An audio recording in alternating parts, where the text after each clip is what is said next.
Bienvenue dans cette nouvelle vidéo. Alors aujourd'hui, je suis vraiment ravie parce que j'ai le plaisir de recevoir Sandra Stettler de l'Institut Cassiopée. Bonjour Sandra. Bonjour Cécile. Aujourd'hui, on va parler de reconversion professionnelle je pense que ça s'adresse à vous si vous êtes, peut-être vous avez perdu un peu de sens dans votre métier actuel. Vous songez à vous reconvertir vers quelque chose qui a beaucoup plus de sens. Peut-être qu'il y a une sorte de déséquilibre entre votre vie professionnelle, votre vie personnelle, vous avez envie aussi de retrouver une forme d'équilibre. Et puis peut-être aussi que vous avez certainement envie de vivre totalement de votre activité en tant que professionnel du bien-être ou thérapeute. Donc, restez bien avec nous. On va aborder un petit peu tous ces sujets-là. Sandra, bienvenue. Je suis ravie de vous accueillir parce que j'aime bien votre approche holistique, le fait que vous embrassiez bah, tout notre être, tout notre être sous toutes les formes, on va dire. Et que vous proposiez aussi pas mal de disciplines. Je crois qu'il y a sept disciplines principales avec toutes les sous-disciplines qui vont avec. Donc déjà, est-ce que vous pouvez vous présenter en quelques mots? Vous êtes directrice de l'Institut Cassiopée, donc vous avez créé en 2000, c'est ça? Oui, nous allons fêter les 25 ans de Cassiopée le mois prochain. Oui, Donc nous avons créé en juin 2000 et l'idée était de créer une école de thérapie holistique pour prendre soin de l'être dans sa globalité. oui, Donc aujourd'hui, nous avons 10 formations métiers, toutes ok. axées autour des thérapies du bien-être. Et on s'est rendu compte rapidement que former les gens, c'était déjà très bien, mais qu'il y avait une difficulté qui était ensuite l'installation. Or, Mhm. 95% des personnes qui viennent chez nous sont en reconversion professionnelle. Donc, c'est un projet de vie et c'est un projet de vie dans lequel on souhaitait les accompagner jusqu'au bout, c'est-à-dire jusqu'à l'installation. Mhm. Ils étaient en général à fond sur leur formation, ça se passait très bien, mais après, il y a un grand saut quantique à faire pour quitter un CDI ou un poste, même dans le privé, et pour passer sur une activité libérale.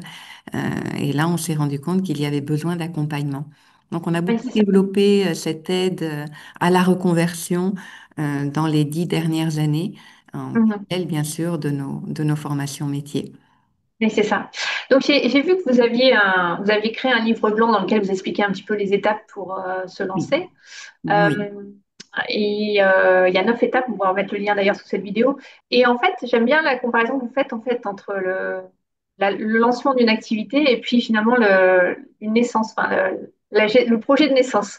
Oui, en fait, on s'est rendu compte avec l'expérience avec nos stagiaires et qu'il fallait à peu près 9 mois, c'est-à-dire le temps d'une grossesse, entre le moment où on se disait, voilà, comment je veux m'intituler, par exemple, déjà, pour ma communication, est-ce que je veux dire que je suis sophrologue, sophrorelaxologue, praticien en sophrologie, quelle est mon identité, qu'est-ce qu'il y a derrière ce vocabulaire et pourquoi j'aurais plutôt envie de mettre en avant relaxologue ou sophrologue. Vous voyez, il y avait plein de questions qui se posaient déjà sur l'identité.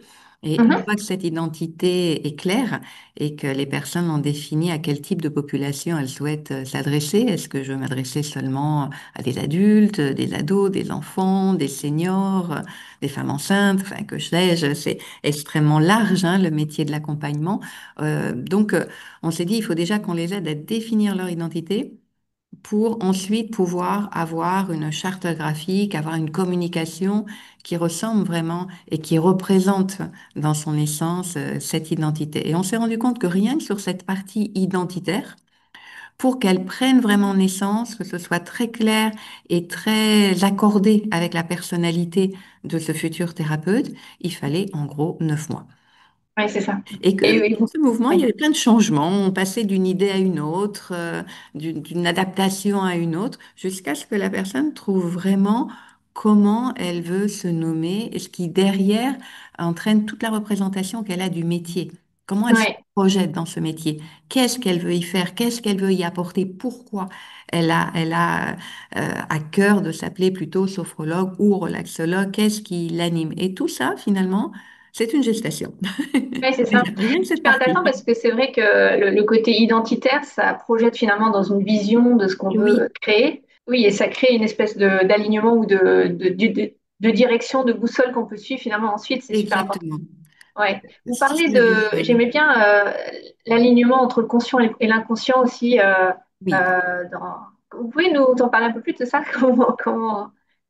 Enfin, sur cette Oui. première étape? Parce qu'en fait, très souvent, consciemment, on se dit, je veux changer de vie, je veux, ou je voudrais, j'aimerais, et on sent une forte motivation derrière ce je veux, j'aimerais. Mais après, on a l'inconscient. Et dans l'inconscient, on a tous nos freinages. Les Mm, freinages familiaux, sociétaux. Par exemple, quelqu'un qui est en CDI dans une banque et qui dit tout d'un coup, je veux devenir masseur. On va lui dire, enfin, c'est pas possible. Tu as un super poste, tu peux évoluer, tu as 12 semaines de vacances par an. Voilà. Et il va y avoir de grands freinateurs qui vont passer dans le conscient quand la personne en discute, souvent autour mm, d'elle, hein, mais qui sont déjà dans l'inconscient. Dans l'inconscient, on a toutes les projections de nos parents déjà. Qu'est-ce qu'ils mm, voulaient que l'on devienne, que l'on représente dans cette famille? mm. Quelles idées ils ont d'une profession libérale plutôt que d'une profession plus stable? Qu'est-ce qui est transmis? Est-ce que je suis dans une famille d'entrepreneurs ou je suis dans une famille de fonctionnaires? Vous voyez, il y a tout ça, en fait, qui va Ouais, travailler en force invisible, je dirais, et cet inconscient vient freiner, perturber la décision du conscient qui dit je veux, j'ai envie, c'est juste pour moi. mm, Donc on a cette opposition, cette dualité entre le conscient qui a envie d'avancer et l'inconscient. Donc du coup, mécaniquement, ce sont deux forces qui s'opposent.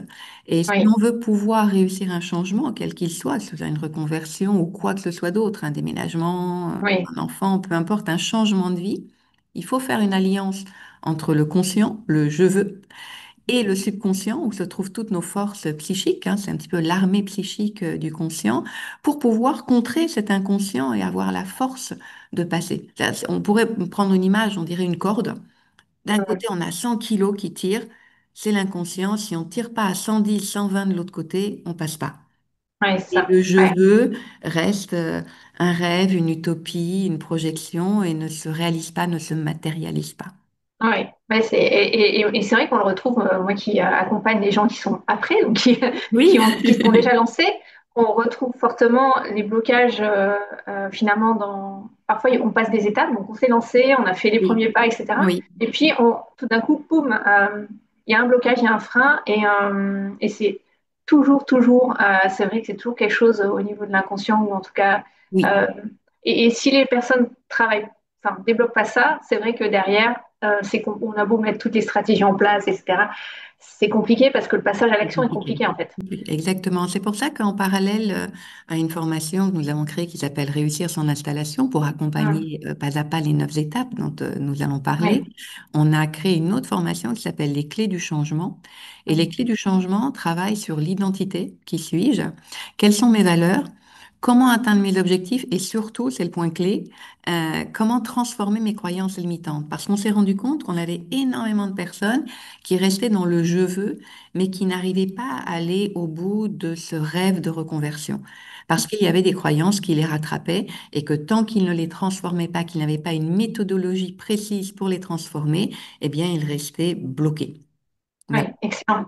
Et c'est vrai qu'il n'y a pas beaucoup, je pense, enfin, je sais pas, je connais pas toutes les écoles de formation, mais ce travail-là, il est tellement important et tellement Il est puissant pour. primordial. Oui. Ouais, ouais, effectivement. Mhm. En Et fait, on a essayé d'analyser, si vous voulez, au fil du temps, parce qu'au bout de 25 ans, on a un petit peu oui, de recul, c'est l'expérience. quels étaient les freins. Parce que pour nous, ce qui nous anime le matin quand on se lève avec mon mari depuis des années, c'est pas simplement de se dire que nous allons former des thérapeutes de qualité. Ça, c'est le minimum puisque c'est ce que nous offrons. Mais c'est aussi de se dire que ces personnes-là vont réussir leur reconversion, vont Hum, être heureux dans leur métier et vont pouvoir aider un maximum de personnes. Ce qui nous anime, c'est former des thérapeutes pour qu'ils aillent aider des personnes qui ont besoin d'être accompagnés, pas simplement pour qu'ils aient un certificat ou un énième certificat dans leur tiroir de leur bureau. Et c'est un petit peu ce qu'on voyait. Voyez. hum, Beaucoup de oui, personnes qui avaient multiplié les formations, même chez nous, mais qui n'arrivaient pas à avoir l'impulsion pour passer. Et c'est oui. là qu'on s'est dit, il faut qu'on fasse quelque chose et qu'on a créé Réussir son installation et les clés du changement. Ouais, c'est génial. Et donc, vous avez identifié qu'il y a grosso modo 5 freins par rapport, enfin 5 freins ou cinq forme d'échec ou d'expérience pas très positive, on va dire, pour quand on se lance. Donc, il y a le manque de compétences, une identité qui est floue, on vient d'en parler, le manque de prospection aussi, l'absence de prévisionnel et de découragement prématuré, si je ne me trompe pas, je les ai notés. C'est ça. Le manque de compétences, on va dire ça, toute la partie sur laquelle vous formez les gens en amont. Euh, Alors en fait, le jour de la rentrée, on dit à nos stagiaires, ne visez pas 10, ne visez pas 12, visez l'excellence. Vous allez hum, arriver sur un marché où il y a déjà du monde, vous ne serez pas le premier sophrologue, le premier masseur, le premier réflexologue, il y aura d'autres personnes avec vous. Vous arrivez sur un marché. Et donc, pour faire la différence dans ce marché, il faut que vous développiez un excellent savoir-être et un excellent savoir-faire. C'est ce que nous, hum, on va vous inviter à faire. L'ingénierie pédagogique qu'on a mis en place, elle est là pour ça. Mais on a besoin de vous. On a besoin que vous nous posiez des questions quand vous ne comprenez pas. On a besoin que vous reveniez vers nous quand vous avez des points théoriques ou pratiques qui ne sont pas ancrés, hein, que vous n'arrivez pas à ancrer en vous. Et on a besoin que vous travailliez. Donc, on leur dit d'entrée de jeu, visez l'excellence, voyez grand. Il ne faut pas que vous soyez un sophrologue, il faut que vous soyez un excellent sophrologue. Si vous voulez en vivre avec l'équivalent de votre salaire, voire le double, voire le triple, il faut pas être juste moyen ou bon. Il faut être excellent. Donc, on pose la barre très haute, si vous voulez. On évalue beaucoup nos stagiaires, on les met énormément en pratique, des pratiques qui sont supervisées. Donc, on les corrige, on les accompagne. Donc, ça leur met de la pression, de la contrainte. Mais à la finale, ils se rendent compte que s'ils n'ont pas cette pression, cette contrainte, ils n'arrivent pas forcément dans leur quotidien. La plupart travaillent à plein temps, hein, 95% chez nous. Donc, il faut trouver du hum, temps, il faut trouver de la motivation. Et si on n'a ouais, pas cette contrainte de devoir faire un stage pratique, de devoir préparer une évaluation théorique, d'être amené à poser des questions en cours, eh bien, ils ont du mal à glisser dans leur vie personnelle, malgré le je veux qui est très fort, hum. pour viser cette excellence. Donc, nous, on les Ouais, c'est pousse, si vous voulez, en leur disant, le manque de compétences, il démarre déjà si vous abordez la formation, quelle qu'elle soit, chez nous ou ailleurs, en vous disant, bon, je vais faire juste ce qu'il faut pour avoir 10. Non. Pas la note en elle, c'est symbolique le 10, vous voyez ce Oui, que c'est je veux dire? symbolique. Ouais, hum, C'est symbolique, bien évidemment, mais c'est, non, il faut que je sois excellent. hum. Et là, je peux croire en mon rêve. Oui, ça Et pousse là, les il gens se à concrétisera. prendre une forme de responsabilité Exactement. dès le départ, qui est Dès le départ. importante quand on est entrepreneur, parce que finalement, c'est l'identité dont on parle, c'est aussi celle de passer de, j'étais comme vous disiez, peut-être la fonction publique ou Oui, salarié, ou ouais, le salariat, oui, bien sûr. voilà, à passer à, je suis à mon compte indépendant, donc Hmm. je suis responsable de ce que finalement je vais offrir au monde, mais Exactement. dans tous les aspects, y compris dans ceux dans lesquels je suis pas forcément, qui sont pas ma zone De confort. d'intention, ma zone de confort, voilà, parce que ça, c'est toutes les autres casquettes aussi, de gestion, de enfin, tout ce qu'on peut imaginer autour. Donc, c'est vrai que d'embrasser cette responsabilité dès le départ, dès le cœur de la formation, Hmm. ça positionne dans un état d'esprit ou dans un. C'est vrai que vous parlez de savoir-être autant que de Oui, savoir-faire. oui. Là, je pense qu'on est dans le cœur, non? Oui, on est dans le cœur du sujet parce qu'il y a une différence entre apprendre une technique, apprendre un massage de relaxation, un protocole, un pas à pas avec des mouvements à droite, à gauche, une posture du corps, etc. Et être masseur. Oui. Oui, la différence, elle va pas être dans l'aspect technique. L'aspect technique, on peut l'acquérir avec de l'expérience et en ayant les bonnes bases de départ. Mais être masseur, c'est aussi être à l'écoute des besoins de la personne, être capable de s'adapter, ne pas suivre son idée, être capable d'écouter la personne pour savoir quels sont réellement ses besoins, l'écouter au niveau verbal avant de démarrer son massage, mais aussi écouter son corps, écouter ce que dit ce corps, plutôt que d'être dans une mécanique de je fais un lissage, puis un pétrissage, puis vous voyez mon protocole, ma choré.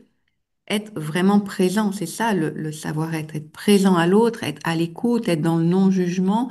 D'accord? Peut-être que sa partie droite est plus tendue que la gauche, ça n'a aucune importance.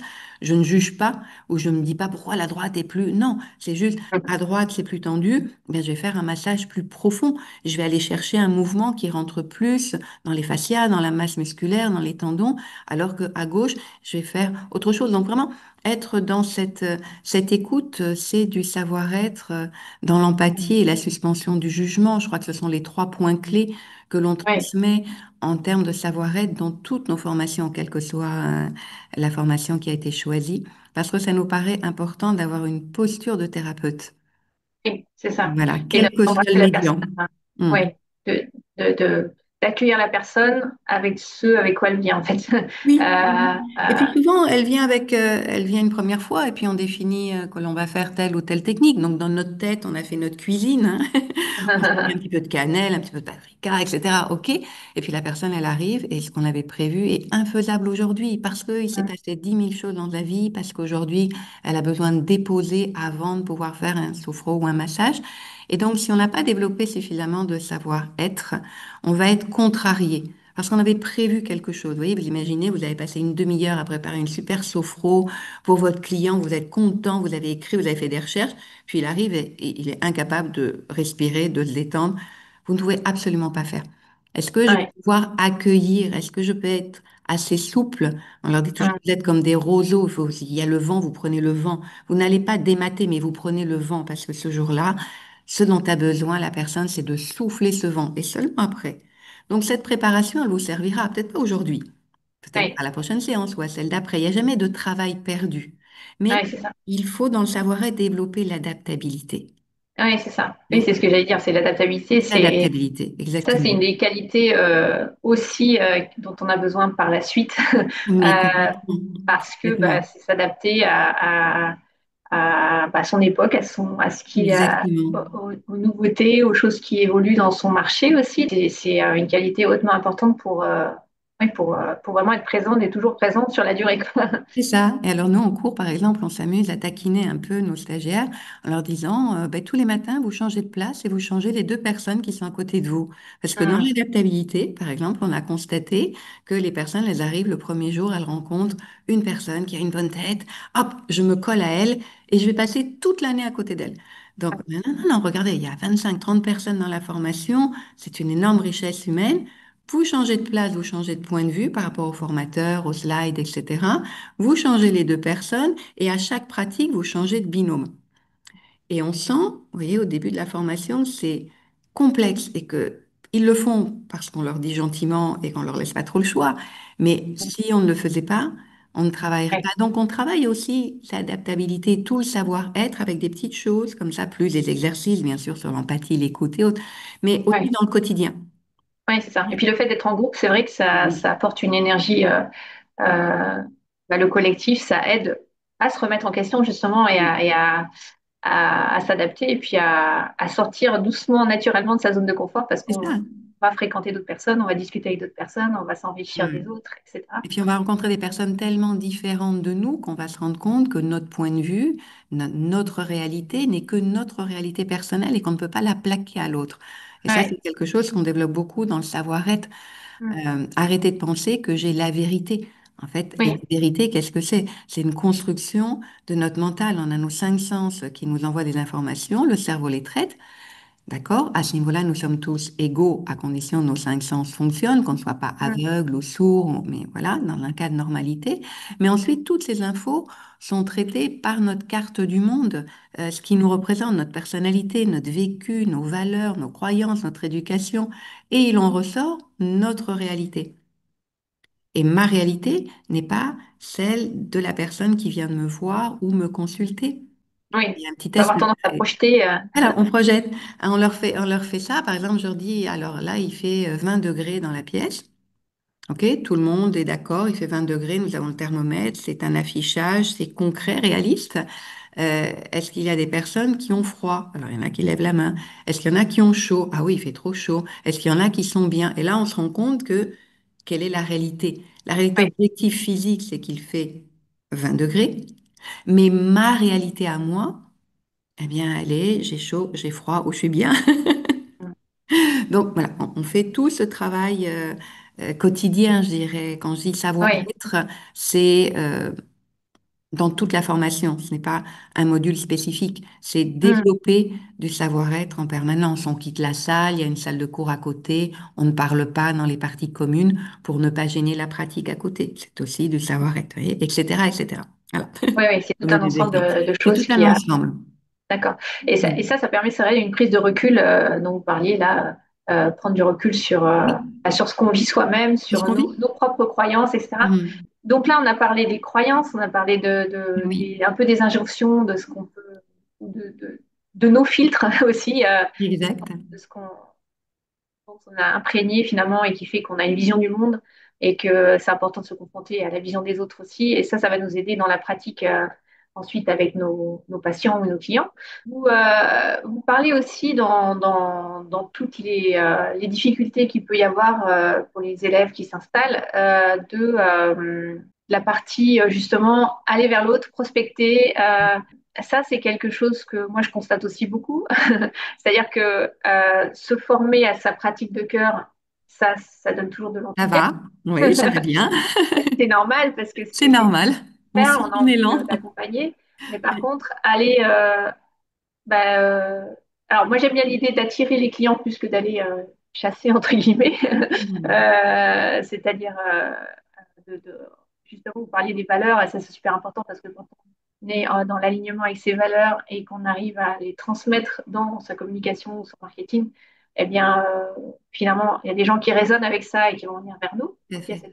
cette forme d'attraction quoi. Mm.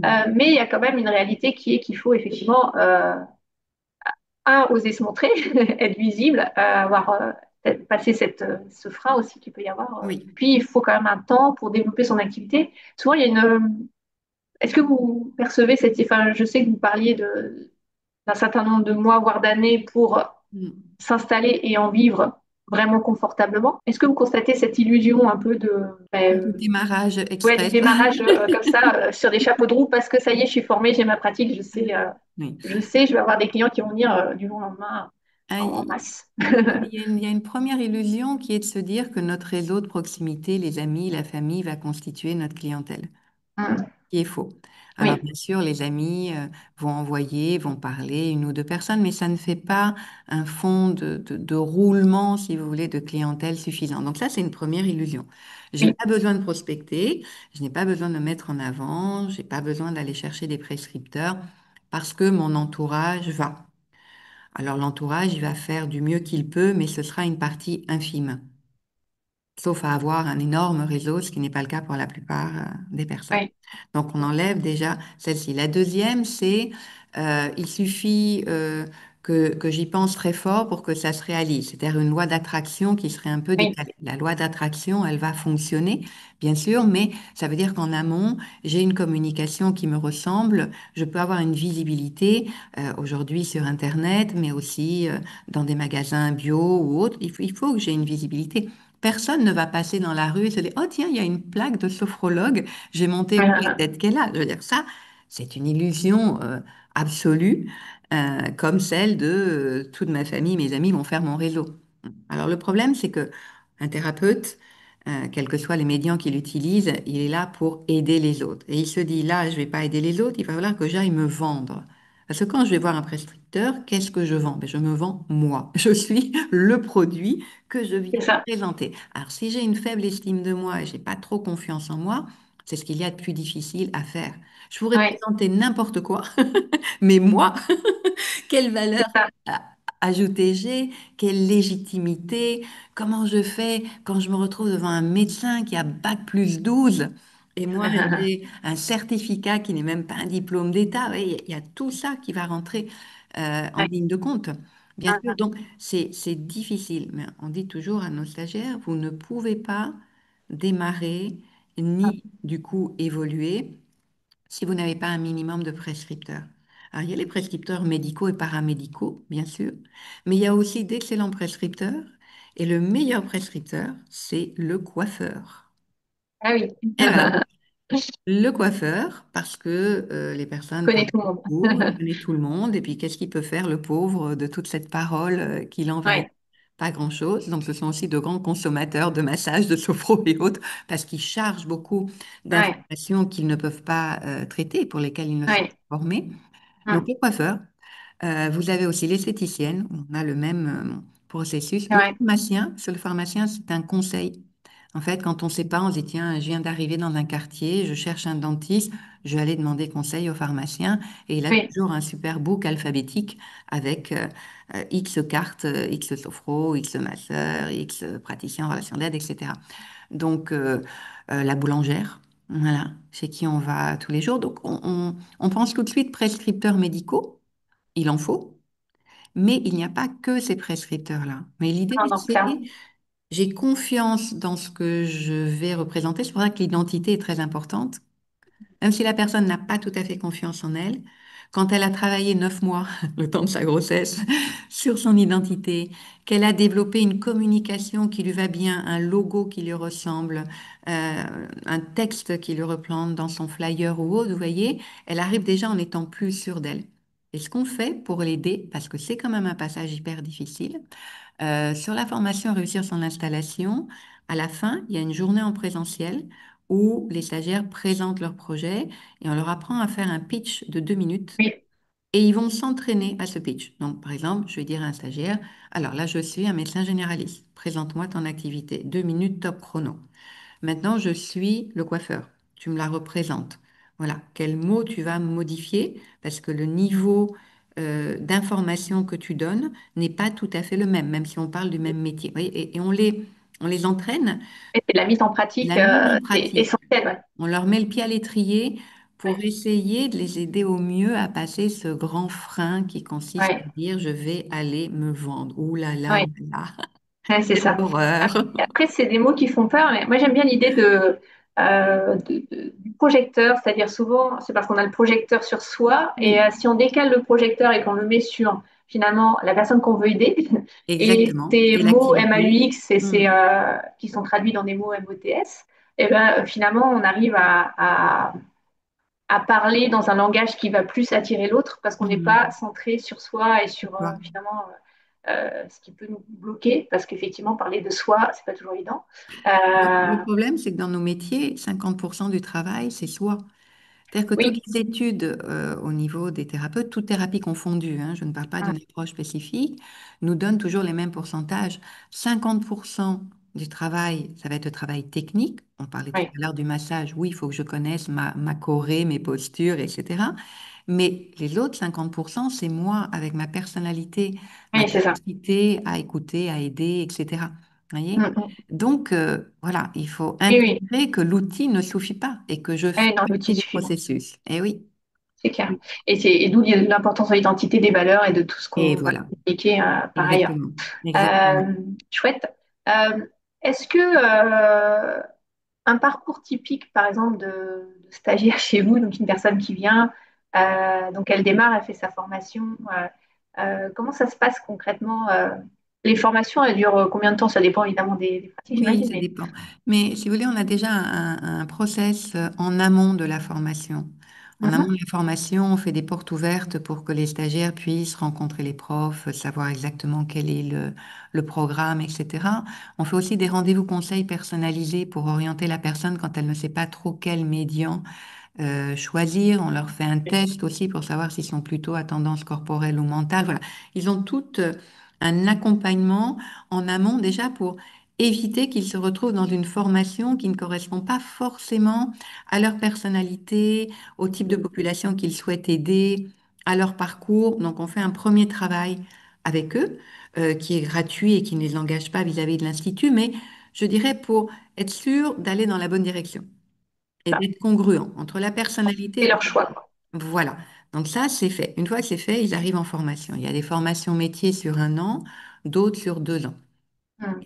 avec toujours du présentiel et puis aussi du travail à faire chez eux, un stage pratique pour acquérir de la compétence, où ils doivent mettre en pratique les techniques qu'ils apprennent, quel que soit le cursus, avec des personnes autour d'elles, souvent avec des Cassiopéens aussi où ils échangent, hein, Oui, puisqu'ils ont tous un stage pratique à faire. Ils ont des évaluations, ils terminent, ils vont partir dans l'installation. Ce qu'on leur dit, c'est que pour être en confort, il faut qu'ils le fassent progressivement. On les invite à ne pas lâcher leur métier. Par exemple, oui, s'ils travaillent du lundi au vendredi, à se dire, mais je consacre le samedi, je loue une salle, ce qui n'est pas très impliquant, je paye à la journée, donc ça ne fait pas de gros frais.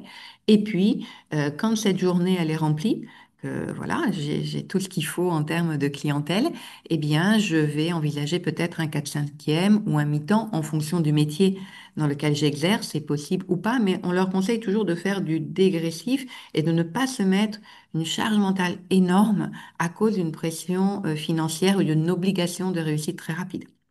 Ouais, c'est ça. Un peu tranquille. La méthode des petits pas. La méthode des petits J'aime bien pas. cette méthode. Exactement. C'est exactement ça. Et on leur dit, ce qu'on constate, hein, c'est qu'au bout de 3 ans, en règle générale, s'ils ont osé prospecter et vraiment se lancer, qu'ils ont fait une com qui leur ressemble avec des actions, etc., ils vivent largement de leur Mm. activité, l'équivalent de leur salaire, du salaire Ouais, qu'ils ont quitté ou des ouais, rémunérations qu'ils ont quittées. Et après, plus, bien sûr, en développant. Mais c'est voilà, ça. déjà ce palier, pouvoir remplacer mon salaire par une rémunération dans mon activité, c'est déjà le premier pas. Et bien sûr, après, on continue à monter euh, Oui. l'escalier.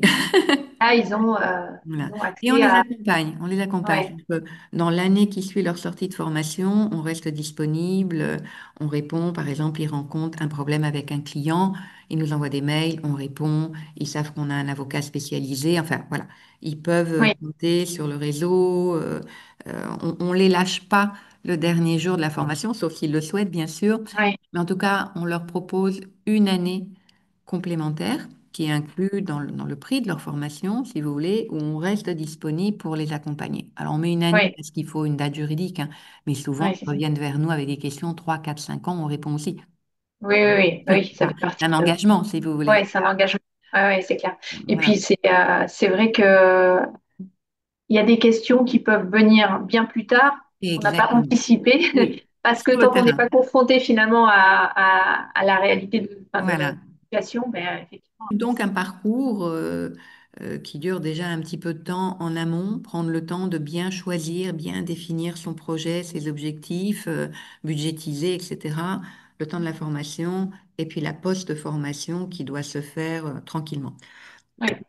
Pardon. Et derrière, donc, ça leur permet d'avoir un métier qui a du sens, de pouvoir contribuer à quelque chose qui a par ricochet. Parce que c'est vrai que quand on est thérapeute ou quand on est dans l'accompagnement, la relation d'aide, on va aider une personne, mais derrière, énergétiquement parlant et au-delà, ça Mhm. permet aussi d'aider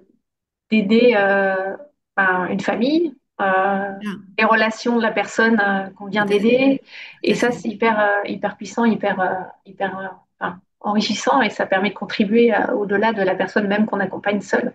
Et oui, parce qu'on rentre dans la théorie des systèmes, hein, c'est-à-dire que Mm, quand on prend la théorie des systèmes systémiques, on sait mm. qu'on est tous reliés dans une famille. Ouais, Quand on fait une ouais, thérapie familiale, on cherche quelle est la ouais, personne qui est prête à bouger. C'est avec elle qu'on impulse le processus thérapeutique. Et mm. cette personne qui passe d'un point A à un point A' entraîne toute la famille. Donc, Ouais, c'est on ça, sait que par cette théorie des systèmes, qu'en faisant bouger un point, on fait bouger l'ensemble. Donc, c'est ça. c'est extrêmement important et ça fait Ouais, des boules et boulets positifs. c'est Voilà. puissant. Oui, c'est Ok, puissant. si vous aviez un conseil ou un ultime conseil, on va dire, que vous aimeriez donner à quelqu'un qui hésite, qui sait pas trop, sait de se lancer, pas se lancer, qu'est-ce que vous lui conseilleriez? Alors, je dirais que la question centrale, c'est de savoir pourquoi elle veut faire ce métier. Oui, Quel que soit le métier qu'elle va choisir, quelles sont ses motivations profondes, sur quelles valeurs importantes pour elle dans sa vie elle s'appuie, quel est vraiment un socle solide pour pouvoir passer toutes les étapes, pour ne pas se décourager. Moi, j'aime bien proposer aux stagiaires de travailler les 5 pourquoi. Pourquoi oui, je veux devenir thérapeute? Premier niveau de réponse. On oui, pose ce pourquoi. Alors, je veux devenir thérapeute pour aider les autres. OK. Un pourquoi. Deuxième pourquoi. Pourquoi je veux aider les autres? Et ça permet à la personne de synthétiser en une phrase pourquoi c'est important. Le jour oui, où elle a une petite baisse de clientèle parce que ce n'est pas linéaire, le jour où elle est découragée parce que elle bute sur un cours, une partie théorique qu'elle pensait avoir compris, et puis son hum, cerveau est fatigué, et là elle comprend plus rien. Tout se mélange, on dirait que c'est écrit en japonais ou en javanais, bref, voilà. Dans tous ces moments-là, revenir à ce pourquoi, ça va permettre de relancer. oui, c'est ça. Le pourquoi, Le, il est super important. le C'est vrai qu'on en pourquoi est parle. fondamental, c'est le Ouais, socle. Dès que ça va pas, dès que j'ai un doute, dès que je me décourage, dès qu'il y a une pierre sur mon chemin, je reviens sur mon pourquoi. Et quand on travaille les 5 pourquoi, ce qui se fait de façon très simple, c'est hyper clair. Oui. Hein. À chaque fois qu'on a un stagiaire découragé, on lui dit, c'est quoi ton pourquoi? Mm. Et là, il fait, ah oui, c'est vrai. Hein. Et Ça c'est comme s'il appuyait sur le repart. fond de la piscine, sur le pourquoi, et poum, Ouais. il Ouais, repart. ouais. C'est extrêmement Ouais, important. ouais, c'est super Et important. ce Moi, je serait connais ça les le 7 pourquoi. conseil, les cinq Ouais, ouais, pourquoi. ouais. Et c'est vrai que ça permet aussi de, quand on se pose la question de plusieurs fois, Oui, pourquoi, au bout d'un moment, le mental lâche, entre guillemets, et on est plus dans exactement. quelque chose lié au cœur, où on va Oui, connecter au vrai pourquoi, finalement, vrai fondamental, pourquoi pourquoi. ça nous anime aux Oui, tripes. exactement. Pourquoi c'est vital pour moi Ouais, voilà. aujourd'hui d'aider les autres? Ouais, Pourquoi? Oui, il faut arriver effectivement dans cette réponse du cœur et non pas de la tête. ouais, c'est ça. Vraiment Et ça, la réponse qui correspond à la quintessence de notre personnalité. ouais, Et c'est c'est le ça. cinquième pourquoi en général. Ouais, On n'y arrive pas avant. Parce qu'avant, on passe les ouais, couches du mental. ouais, voilà.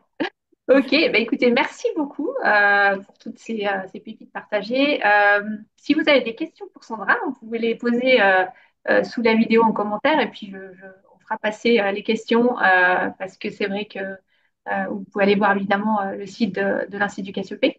On mettra tous les liens sous la vidéo, mais vous pouvez aussi poser les questions sous cette vidéo et on vous répondra avec grand plaisir. Un grand merci Sandra Merci beaucoup, Cécile, et pour ce puis moment de partage. très bientôt. À très bientôt.